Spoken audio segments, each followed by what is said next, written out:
When a duke is declared dead, who dares to say his heart can still be claimed? What if the coldest man in England, feared, untouchable, only awakens for the one girl no one ever sees? They called it over after the duel. The doctors gave up. The house began to mourn. So tell me, why did a single maid refuse to let him go? And why, the moment she clung to his chest, tears soaking silk and skin, did his heartbeat return, as if it recognized her? Was it a miracle, or a secret powerful enough to start a war among nobles? And if he opens his eyes, who will he punish first? And who will he protect at any cost? If you love dark Regency romance, forbidden devotion, and ruthless aristocratic drama, hit subscribe now. And don't forget to like this video and share it with someone who can't resist a love that defies the entire world. London wore its wealth the way it wore its fog, thick, unquestioned, and suffocating. The morning air tasted of damp stone and coal smoke, threaded with the faint sweetness of expensive perfume drifting from passing carriages. Behind iron gates and trimmed hedges, the city's true rulers spoke softly and struck hard, trading smiles the way others traded threats. Titles were currency. Reputation was blood. At Hawthorne House, the Duke of Ashford was the unspoken law. His name, Simon, did not need to be raised. It travelled on its own, sliding through drawing rooms and clubs like a blade under velvet. Men praised his restraint as virtue. Women called it cruelty with better manners. Those who owed him anything, money, silence, mercy, learned the same lesson. The Duke's favour was warmer than most fires, and just as dangerous. Jane moved through his world as if she belonged to none of it. A maid was meant to be an absence, quiet steps, lowered eyes, hands that served and vanished. But Jane's silence was not submission, it was discipline. She knew how to carry a tray without trembling, how to fold silk without leaving a crease, how to stand in a room full of lions and refuse to smell her own fear. The scent of starch clung to her sleeves, clean and sharp, yet beneath it lived the more stubborn things: ink on her fingertips from stolen minutes with books, bruised knuckles from learning to defend herself when no one was watching, and a pride that never asked permission to exist. Today, the household whispered like a nervous choir. Words broke apart in corridors and reformed in corners. Duel, insult, dawn. In the servants' hall, it was spoken as tragedy. Upstairs, among polished wood and heavy drapes, it was spoken as necessity. A duke could not be publicly challenged without answering. He could not be seen to forgive what others would call weakness. And so the world demanded spectacle. 2 men, 1 field, a single shot to settle what pride could not. Jane heard it all, and something in her went cold with rage rather than fear. The Duke would walk into death as if it were another room he owned. He would do it with that expression. Perfect, distant, untouchable, while everyone around him pretended their concern was noble, not hungry. She was tightening the cuffs of his dark coat when he entered the dressing room, the scent of leather and winter clinging to him.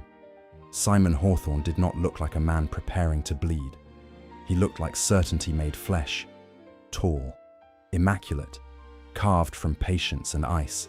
His gaze swept over her hands, precise and impersonal, until it stalled, just for a breath, on her face. Jane did not curtsy. She did not smile. She met his eyes as if she had a right to. For a moment, the air seemed to thicken. He could have dismissed her with a word. He could have reminded her of distance, of station, of the invisible chains this house expected her to kiss. Instead, his voice came quiet, edged. "You're staring." "I'm measuring," Jane replied, fingers still on his sleeve. "They say you never lose." His mouth barely moved, the ghost of something that wasn't amusement. "And if I did, then the city would learn what it truly worships," she said. "Not honor, not courage, just the comfort of watching someone else fall." The words should have been too bold. A maid did not speak to a duke like that. Yet Simon did not punish her. His eyes sharpened, as if her defiance had struck a place under the armor. "You presume too much," he murmured. Jane's grip tightened once, just enough to wrinkle the fine cloth. "And you presume too little," she said. "You think your name will protect you from consequences, but it won't protect anyone who loves you." Silence. A slow blink. The Duke's jaw flexed, as though he hated that her sentence had landed cleanly. He turned to leave, the movement controlled, regal, until his hand paused on the door. "Jane," he said, tasting her name like a violation. Her heart did not leap. It braced. He did not look back. "Keep your eyes where they belong." Jane's voice was soft, unyielding. "I do." When he was gone, she stood alone among polished mirrors and folded silk, and the house seemed to hold its breath with her. On the chair lay his gloves, black and spotless. Beneath them, partly hidden, was a sealed letter, thick paper, wax stamped with a crest she knew too well. Jane slid it free. The seal was unbroken, but the name written on the front made her blood go hot and cold at once. Not hers. And yet, somehow, it felt like a warning meant only for her. The letter weighed nothing, yet it sat in Jane's palm like a coin minted from sin. She did not break the seal, not because she respected it, but because she understood power. Words could be weapons, and weapons were useless if revealed too soon. She slid it back beneath the gloves exactly as she had found it, the wax crest facing downward like a buried confession, and left the room with her face arranged into calm. All evening, Hawthorne House moved with the muted precision of a funeral pretending to be a routine. Polished silver clinked softly against porcelain, and candles burned with a steady, patient cruelty. Somewhere beyond the walls, London laughed and drank as if men did not die for pride at dawn. Inside, even the fireplaces seemed to hold their heat closer, as though warmth might be rationed. Simon dined alone. He always did on nights when the world demanded violence from him. The staff knew not to fill the silence with questions. Yet silence did not mean peace. It meant discipline, the kind of discipline that turned living into strategy. Jane served with the others until she found herself at his right shoulder, pouring wine that smelled of dark fruit and old oak. His hand steadied the glass without looking at her. His ring caught the candlelight, a cold flash of authority. "You heard the servants," he said, voice low enough that it could have been imagined. "Their fear has a loud tongue." Jane kept her pouring steady. "Fear is honest. It doesn't wear a title." His gaze lifted at last, grey, sharp, unreadable, until the smallest crack of irritation appeared, as if honesty offended him more than insult. "You think I should refuse," he said. "I think you enjoy pretending you don't care what happens," Jane replied. "It's a luxury, to act immortal." The corner of his mouth tightened. "And you?" he asked. "What luxury do you allow yourself?" Jane set the bottle down with controlled care. "None," she said. "That's why I can see you clearly." For a moment he studied her, as if he were deciding whether she was dangerous. Then he looked away, the mask returning, perfect and sealed. "Go," he told her. "Sleep." Jane almost laughed. "You mistake me for someone who can—" She left before he could answer, but the house did not let her escape. In the servants' corridor, men spoke in urgent murmurs. The carriage would leave before sunrise. The seconds had been chosen. The pistols were already prepared. Someone said the opponent's name with distaste, as if it carried infection. Jane listened, memorizing each detail the way one memorizes a path out of a burning room. When the hour finally came, the night had not softened into morning. It had simply thinned into a colder darkness. The air tasted of wet earth and iron, and every breath felt like it scraped the lungs. Jane should have remained behind. A maid did not witness a duke's private violence, but Jane had never understood rules that existed only to keep truth unseen. She followed at a distance. Steps quiet, heart loud. Men gathered in fine coats that smelled of soap and arrogance, their voices restrained and hungry. The world that called itself civilized formed a circle, not to stop what was happening, but to sanctify it. Simon stood at its center like a monument to control. His face was calm, but Jane saw the tension at his jaw, the measured way he inhaled, as though he were locking something inside himself. His opponent smiled too easily, too practiced, a man who treated destruction as entertainment. A word was spoken. A pistol raised. Time narrowed to a single point. Jane's fingers curled in her skirt until her nails bit skin. She did not pray. She did not plead. She burned, silent and furious, as if rage could bend the world. The shot cracked the air like a whip. Simon staggered, not dramatically, not for show, just enough for the truth to slip through. His hand flew to his chest. The expensive cloth darkened. The circle of men shifted, startled not by death, but by the inconvenience of it. And as Simon began to fall, his eyes found Jane, not the crowd, not the rules, her. As if, in that final stolen heartbeat, he had remembered something he was never supposed to want. They carried him as if he were still untouchable, as if hands could offend a duke's dignity even while blood abandoned him. Coats were stripped off, pressed to the wound, ruined without anyone daring to complain. The men who had formed a circle of honor now scattered like guilty birds, speaking in tight, rehearsed phrases. Accident, necessity, unfortunate outcome, anything but the simpler word, consequence. Jane moved through them without permission. Someone reached for her arm, but she twisted away, not graceful, not polite, certain. The smell of gunpowder clung to everything, harsh and bitter, and beneath it rose the copper sting of fresh blood, warm in the cold air. Simon's breath came thin, each inhale a reluctant bargain. His eyelids fluttered as if he were trying to keep hold of the world by force of will alone. "Don't you dare," Jane whispered, close enough that her words could touch him.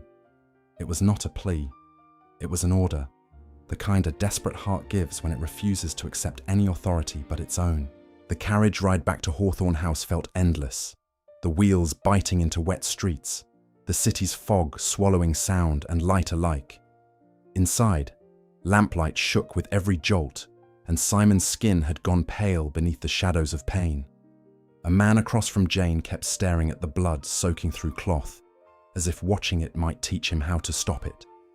Another murmured about surgeons, about prayers, about the inevitability of a bullet placed too well.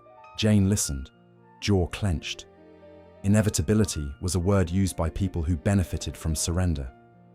When the gates opened, the mansion received them like a mouth that had been waiting. Warmth rushed out, scented with beeswax and smoke, but it could not soften the sharp panic that spread through the halls. Orders snapped, footsteps multiplied, basins were filled, sheets torn, fires stoked high enough to lick the cold away. A doctor was summoned, then another, then a third. Men with careful voices and confident hands that faltered when faced with a duke's mortality. Simon was laid out beneath heavy linens, the fine fabric stained, the gold thread made obscene by the darkness blooming across it. The room swelled with murmurs, pulse, pressure, shock, dangerous. Jane stood at the edge until someone tried to move her back. "Out!" the steward hissed, as if her presence were dirt on polished floors. "This is not your place." Jane turned her head slowly. Her eyes did not widen, they narrowed. "Neither is death," she said, "yet you've invited it in." The steward's face tightened with outrage, but outrage required time, and Simon did not have any. A doctor pushed past, sleeves rolled, hands already red. The sound of instruments against porcelain was crisp and merciless. A cloth was pressed to Simon's chest. The air filled with the sharp bite of spirits and the faint sweetness of laudanum. Someone held his shoulders as if restraint could anchor him to life. For a moment, Simon's eyes opened again, distant, unfocused, searching. Jane stepped closer without thinking, drawn by something that felt older than fear. His gaze snagged on her, and the corner of his mouth moved, a fraction, as if he meant to speak her name and had forgotten how. Then the strength drained out of him like water from a cracked glass. His chest rose once, twice, shallow, stubborn, then slowed. The room held its breath. A doctor leaned in, listening, waiting, frowning as though offended by the body's refusal to obey. "His heart is failing," one of them said quietly, and quiet was worse than shouting. Jane felt the words strike like a physical blow. Around her, the house did what it always did in crisis. It reached for rules, curtains drawn, doors closed, voices lowered, panic forced into manners. And in the middle of that controlled suffocation, Simon lay still enough to look already claimed. "Coma," the doctor finally pronounced, as if naming it made it safer. "If he wakes at all." He did not finish. Jane stared at the Duke's motionless face, at the lash-shadowed eyes that had once looked through everyone, at the mouth that had tasted her name like warning. The air smelled of medicine and smoke and something darker, loss gathering its coat at the door. Outside the room, the first whispers of succession began.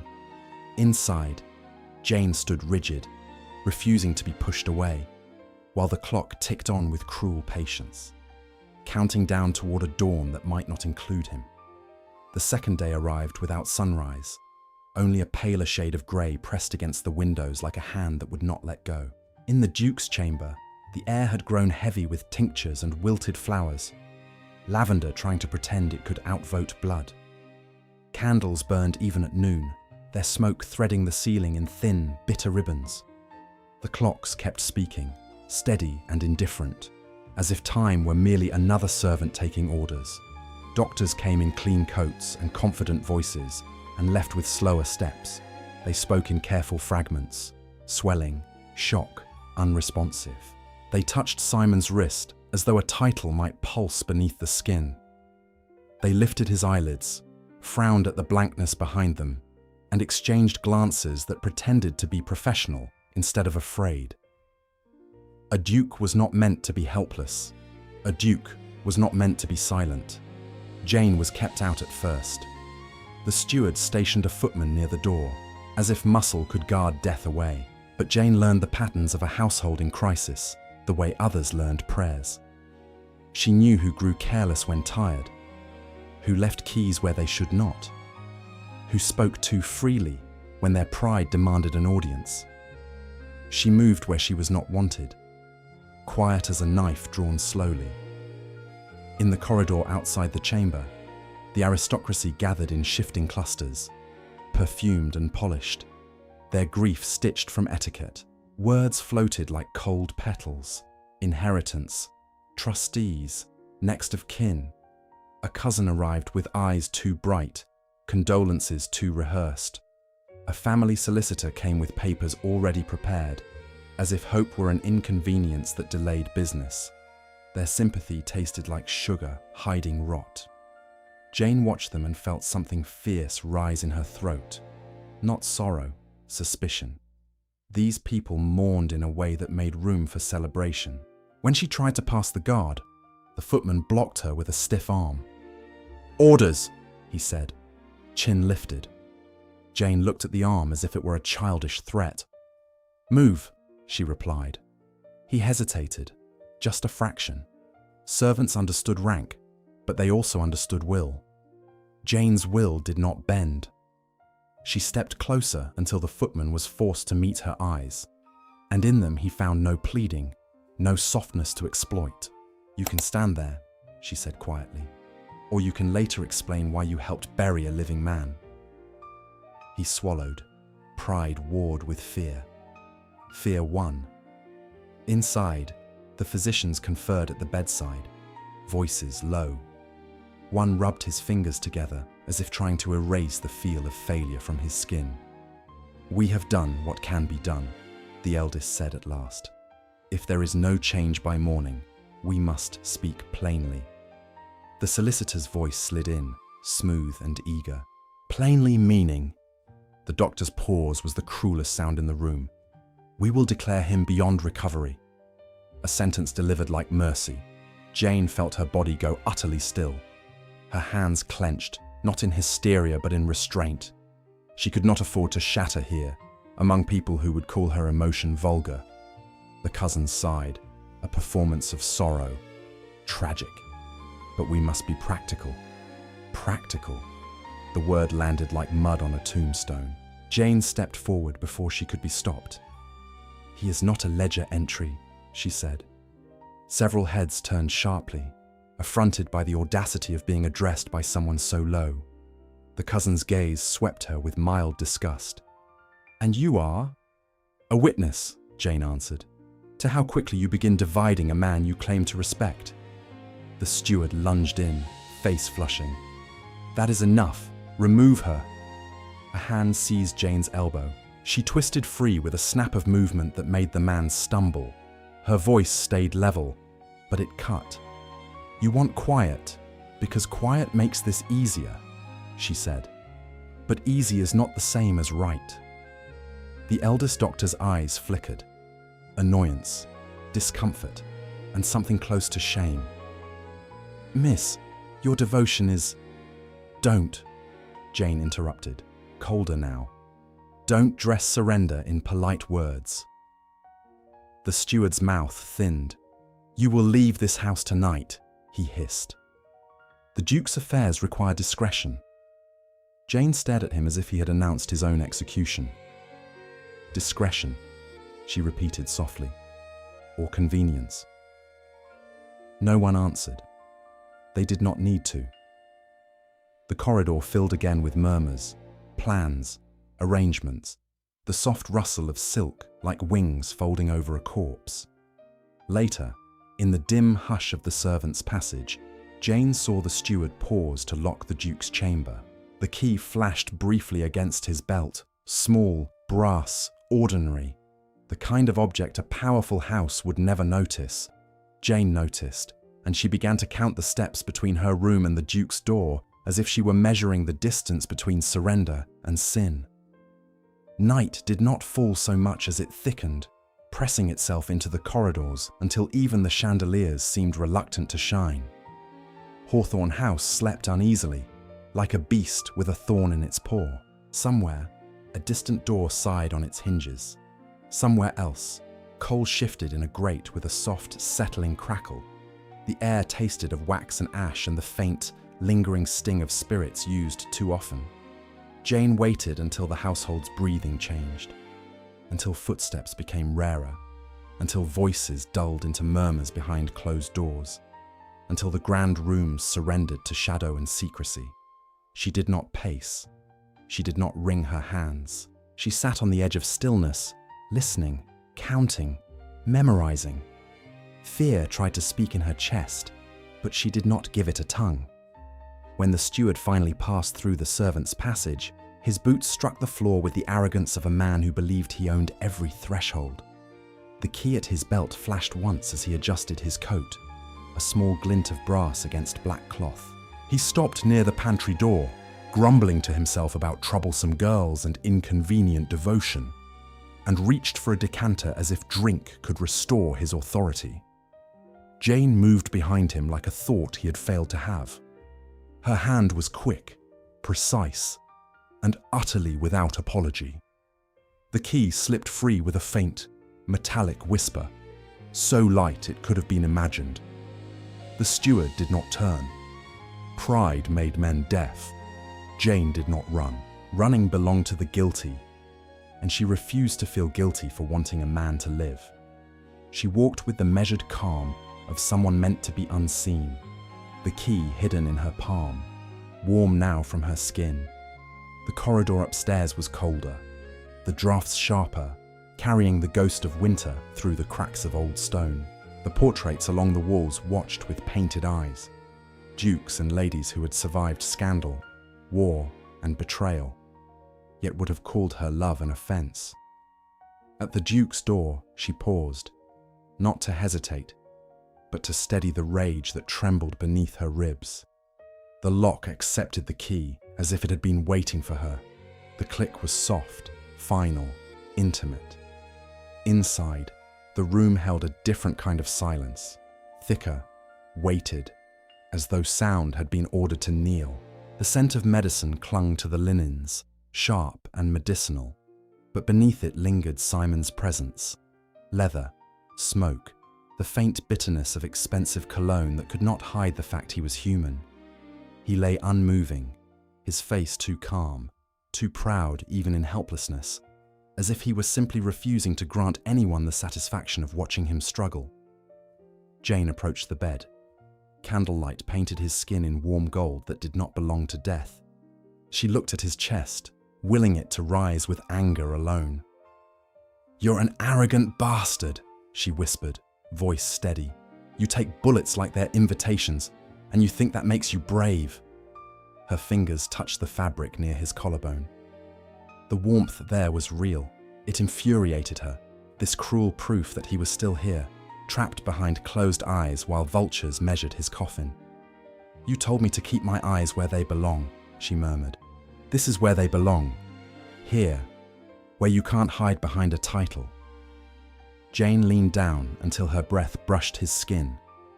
Then she pressed her cheek to his chest, not delicately, but with the desperate firmness of someone trying to pin a soul to its body. She listened for life. She listened for defiance.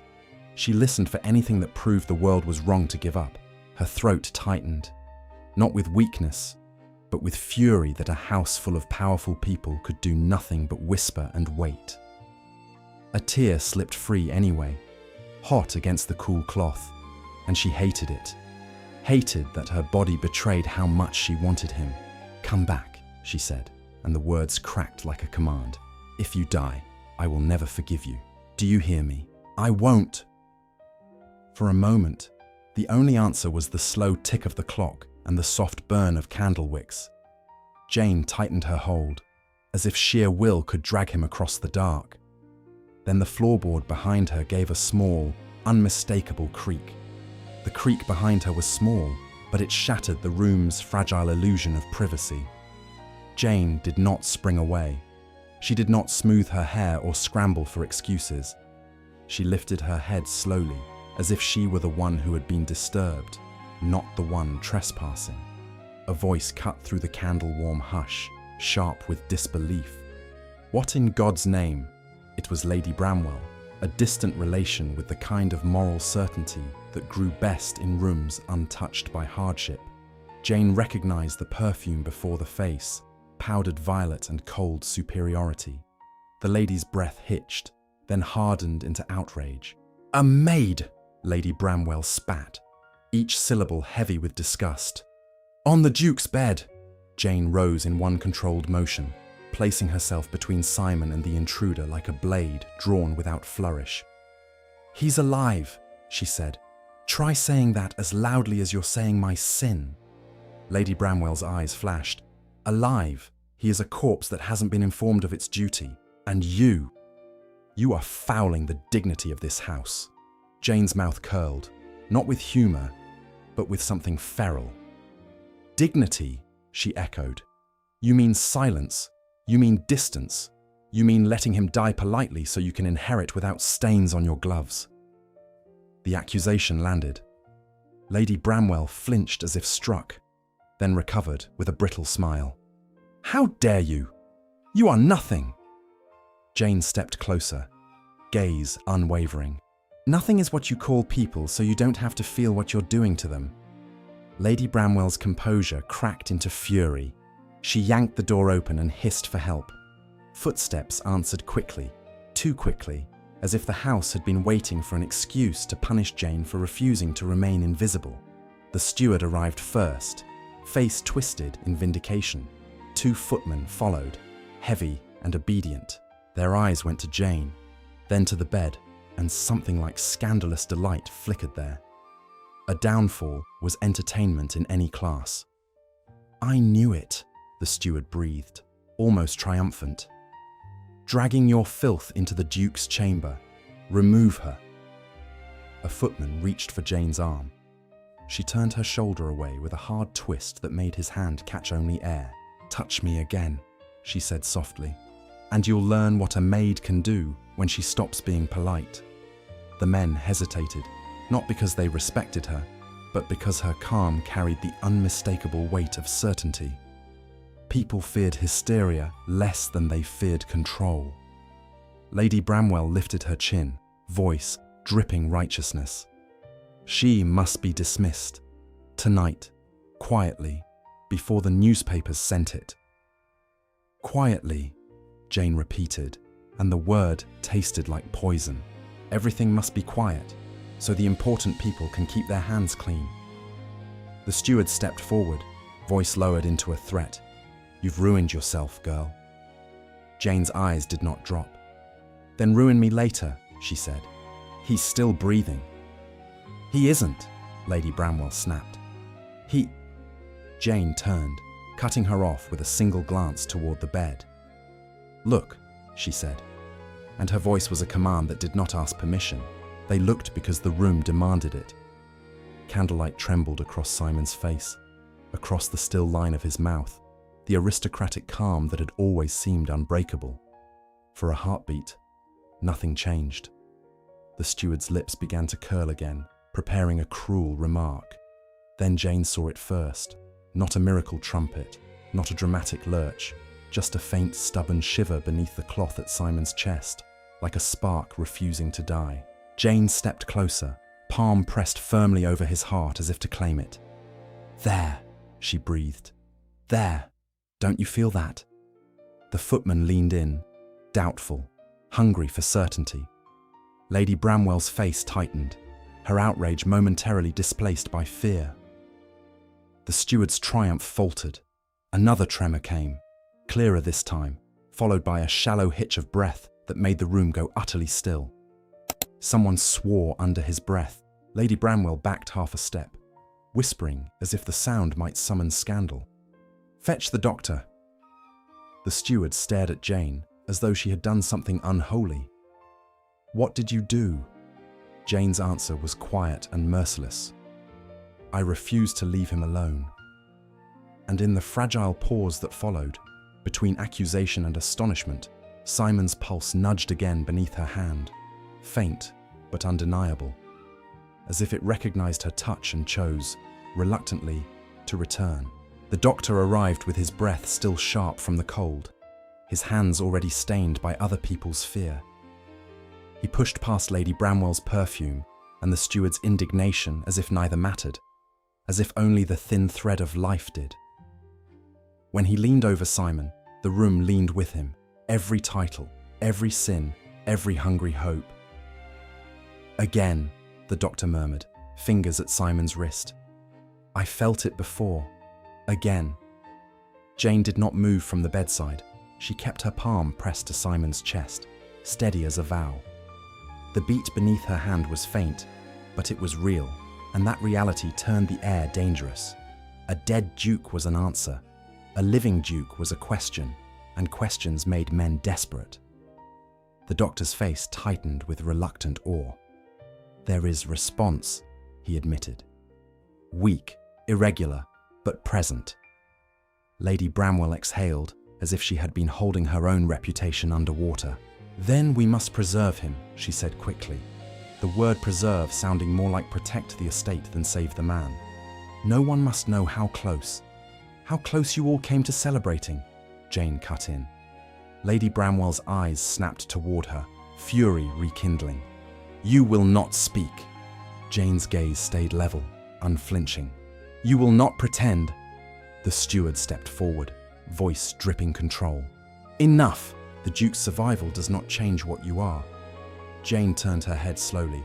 "It changes everything," she said, "especially for those who wanted him silent."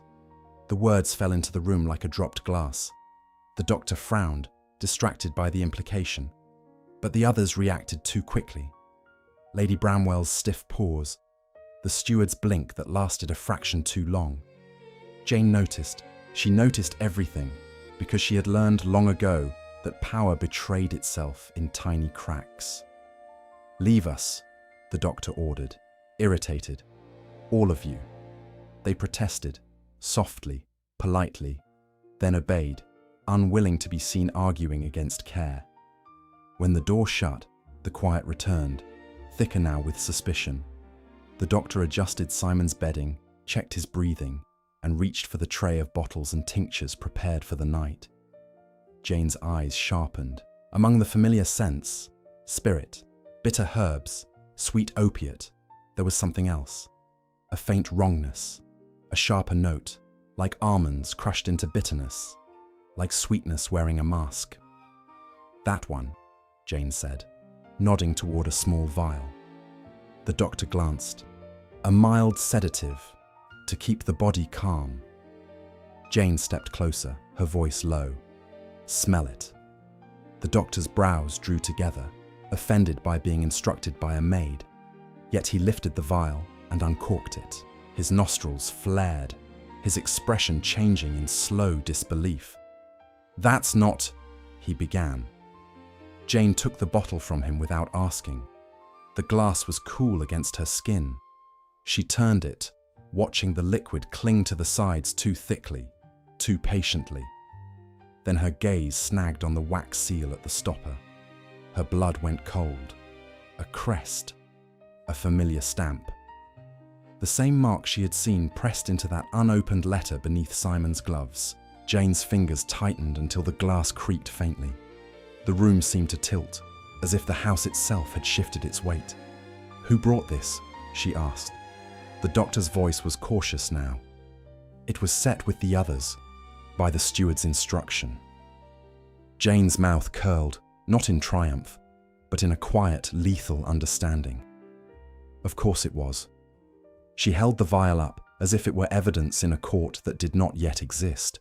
Her mind moved fast, connecting whispers in corridors to eager condolences, to the cousin's bright eyes, to Lady Bramwell's obsession with quiet, to the word practical spoken like a blessing. Someone had not merely accepted Simon's death, someone had planned it. The doctor swallowed.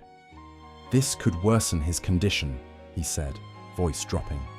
"It could slow the heart further. It could—" "Finish what the bullet started," Jane said softly. In the bed, Simon's breath hitched, as if the name of death had brushed his throat. Jane leaned in, her cheek close to his chest again, listening to the stubborn pulse she had dragged back from the edge. "You hear that?" she whispered, not gentle, not pleading. "They tried to keep you under. They tried to make you convenient." Her eyes lifted toward the closed door, toward the dark hall beyond, where titles walked like wolves in silk. Jane set the vial down with care, as if placing a knife on a table before a fight. "Doctor," she said, "lock this room, and if anyone asks, tell them nothing." The doctor hesitated only a moment before nodding, fear finally learning where to kneel. Jane's hand found Simon's, and his fingers, weak, barely there, curled as if he recognized her hold. She leaned closer, voice a promise sharpened into steel. "Wake up," she whispered, "because I'm done fighting them alone." Dawn came with rain, the kind that did not cleanse but claimed, cold needles tapping the windows, steady as a verdict. The house held its breath behind locked doors and lowered voices, as if sound itself might provoke fate. In the Duke's chamber, candle wax had pooled and hardened like pale tears, and the air tasted of scorched wick, bitter herbs, and the iron quiet threat of what had almost been final. Jane did not leave the bedside. Hours had blurred into one long, tense ribbon, pulled tight until it might snap. The doctor had come and gone in cautious intervals, his authority shrinking each time Simon's body refused to behave like a corpse. The wrong vial was hidden away, sealed like evidence. And yet the danger did not vanish. It simply changed shape. A living duke invited questions, and questions invited knives. Jane sat close enough to feel the faint warmth of Simon's skin through the linen. She spoke to him in a voice meant for no one else, low, controlled, edged with something that had never been allowed to live freely in her chest. "You always looked at everyone like they were beneath you," she murmured, fingers wrapping around his hand. "So, look at me now. Prove you're not a coward hiding behind sleep." His pulse fluttered beneath her thumb, weak but insistent, like a stubborn bird beating its wings against a closed cage. Jane tightened her grip, not tenderly, but with the fierce possessiveness of someone who refused to be robbed again. Outside the door, the house shifted, soft footsteps, a whisper that died when it met silence, the subtle scrape of someone lingering too long. Jane's gaze lifted once, sharp and alert, then returned to Simon's face. "Do you hear them?" she said. "They're already measuring your absence. They're already polishing their smiles. Wake up, Simon. Wake up and make them afraid to breathe."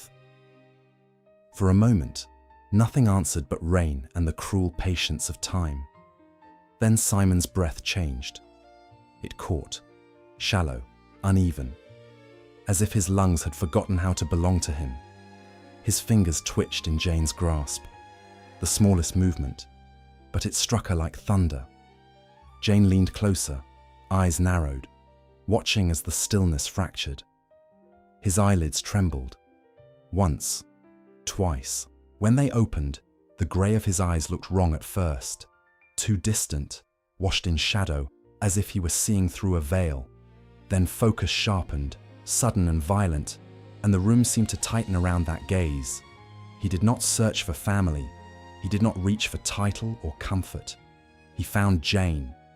His stare pinned her, cold and burning at once, as if he had returned from somewhere dark, and only her presence could anchor him to the living. Jane did not flinch. She met him the way she always had, defiant, unbowed, daring him to pretend she was nothing now that he could see. Simon's throat worked. His voice came raw, a scrape of gravel forced into sound. "You!" Jane's mouth tightened. "Yes," she said. "Me." His grip strengthened, sudden enough to surprise her, fingers closing around her hand with a need that felt almost furious. The mask of ice he wore for the world was still there, but it had split along its edges, and beneath it something older bled through. Shock, recognition, the faint tremor of vulnerability he would rather die than display. He swallowed, breath shallow. His eyes cut toward the door as if he could sense the wolves beyond it. Then he looked back at Jane, and the next words left him like a blade thrown with intent. "Caldwell," he rasped. "Bring Caldwell." Jane's blood chilled at the name, because it did not sound like a question. It sounded like a sentence. The name traveled through the house faster than any servant could run. Caldwell. It slipped beneath doors and up stairwells, rode the hush of corridors, and found ears that had been trained to listen only when profit was possible. Within an hour, Hawthorne House felt less like a home and more like a court waiting for a verdict. They came in careful waves. First the physician, pale with relief and dread, then the steward with his spine stiffened by wounded pride, then Lady Bramwell wrapped in composure like armour. Behind them hovered the cousin with the two bright eyes, and a solicitor clutching papers that suddenly looked premature. No one spoke above a murmur.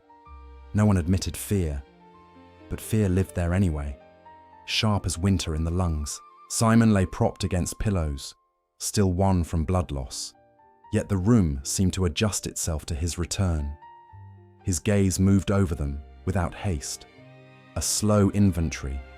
He did not thank them. He did not ask how long he had slept.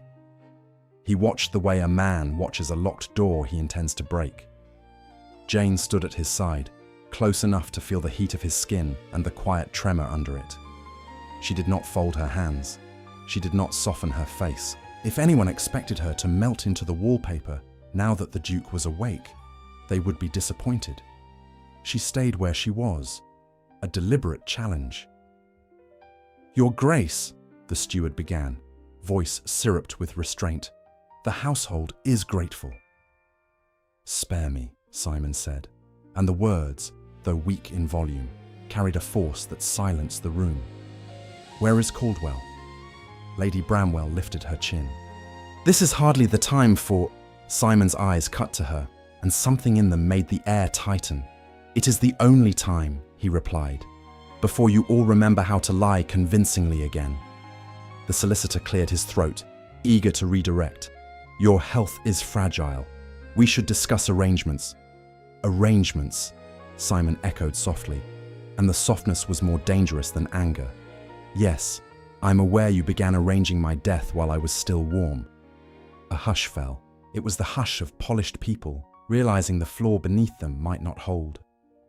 The cousin's smile twitched. Surely you don't mean... I mean exactly what I say, Simon interrupted. His gaze shifted, landing briefly on Jane, and the cold mask he wore for the room cracked a hairline. Only there, only for her, before sealing again. Then he looked back at the others, and the chill returned in full. Someone brought a vial into my chamber that did not belong there. Lady Bramwell stiffened. Absurd. The physicians did not seal it, Simon said. Not with my crest. The words struck like a slap. The room's colour changed, faces paling, eyes darting. The steward's mouth opened, then closed, as if he had swallowed his own certainty. Jane stepped forward one pace. I saw it, she said. Her voice was calm, but it carried. It smelled wrong. The stamp was wrong. And it was placed among the medicines as if someone expected no one to look closely. The cousin's gaze snapped to her with contempt. A servant's imagination is hardly evidence. Jane's eyes held his without blinking. Then it's fortunate, she replied, that imagination didn't bring his grace back. I did. A sharp intake of breath ran through the room. Offence, scandal, the instinctive recoil of class. Simon's hand tightened faintly on the sheet, not in anger at Jane, but at them. Enough, he said, voice roughening. Caldwell will be brought here, now. The steward forced out a brittle laugh. My lord, Caldwell he is not at your command. Simon's gaze turned, slow and lethal. Everything in this house is at my command, he said, including the truth. Rain tapped the windows like impatient fingers. Somewhere in the corridor, a footstep faltered, then hurried away. The house had understood the order. And as the silence stretched, Lady Bramwell's composure began to splinter, not into tears, but into something uglier, calculation. If you drag names through the mud, she warned softly, you will drag yours with them. Simon's eyes did not waver. Then let it be mud, he said. I've had enough of clean lies. Jane felt the weight of what was coming settle into the room, an interrogation dressed as etiquette, a punishment served in porcelain cups. She did not step back. If the wolves wanted blood, they would learn she had teeth. From beyond the door came the sound of approaching footsteps, heavier, reluctant, followed by a voice protesting, then cutting off mid-breath, as if someone had gripped a collar and decided argument was no longer permitted. Caldwell was delivered to the threshold like a debt collected late. He entered with the stiffness of a man who had rehearsed innocence in front of mirrors, shoulders squared, expression offended, eyes too quick. The scent of rain clung to his coat, but beneath it lingered something sharper, fear trying to hide behind arrogance. My lord, Caldwell began, smooth as oil. I was told you were dead, Simon supplied, and the word carried no weakness, only a quiet cruelty. Yes. Many were eager to be told. Caldwell's throat bobbed. He forced a smile that did not reach his eyes. I assure you, Your Grace, any rumour of... Simon lifted a hand, and the room obeyed the gesture like it was scripture. I don't want assurances, he said. I want the truth you believed you could bury with me. Caldwell's gaze flicked to Lady Bramwell, to the cousin, to the steward, searching for alliance. He found only tight faces and carefully controlled silence. When no one spoke for him, his pride rose like a shield. You accuse me without proof, Caldwell said. On the word of a maid. Jane's mouth curved, not in amusement, but in contempt.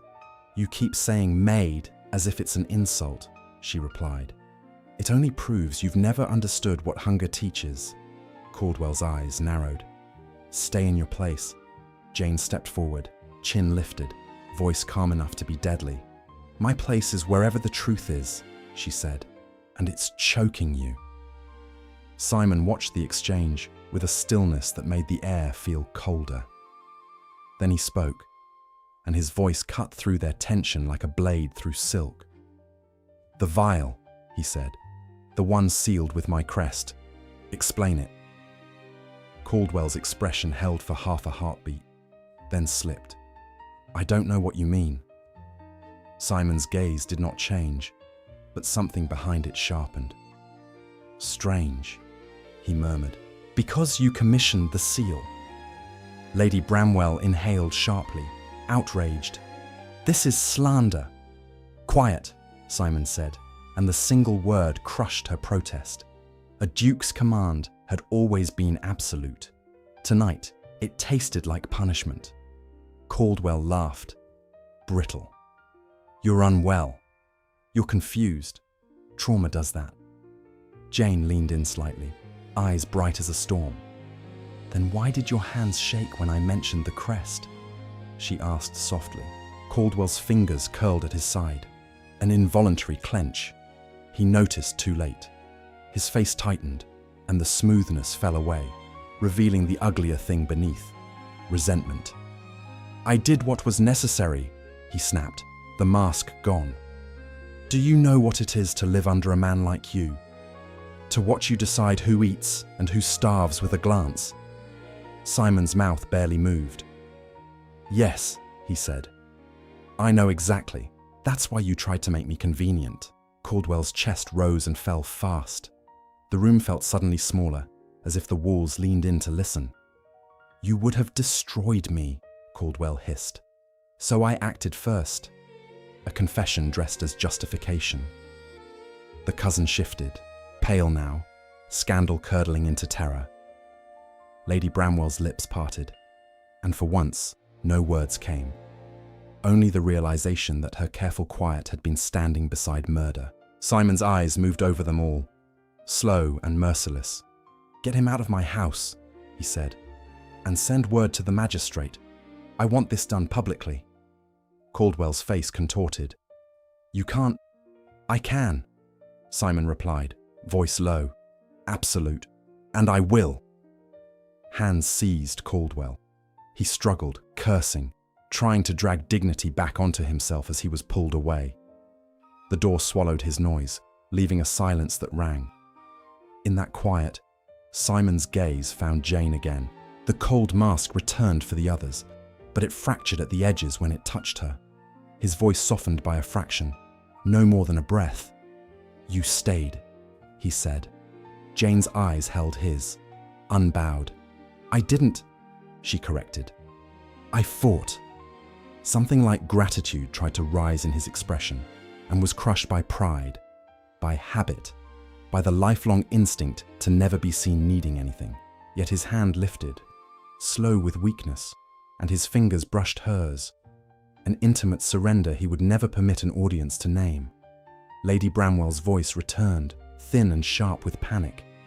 This is ruin. The whispers. Let them whisper, Jane said, turning her head without looking away from Simon. Whispers are the only power cowards have. Simon's gaze tightened, and for a moment the room saw the Duke of Ashford, not as a patient, not as a victim, but as the returning storm. Everyone out, he said. One by one, they withdrew, offended and frightened, dragging their perfume and their etiquette into the corridor like cloaks.